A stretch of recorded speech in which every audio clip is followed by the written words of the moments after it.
In this video, we'll show you how to add a Google shortcut to your home screen or desktop.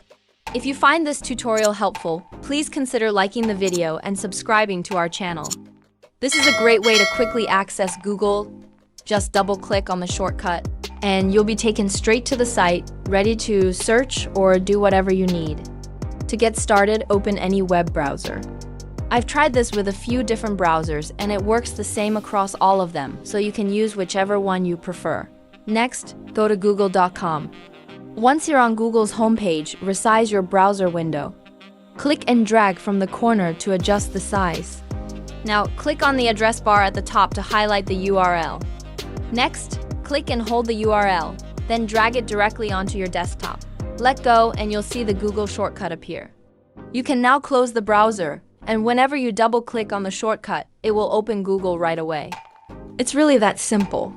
If this video helped, please give it a like and thank you for watching. I'll see you in the next one.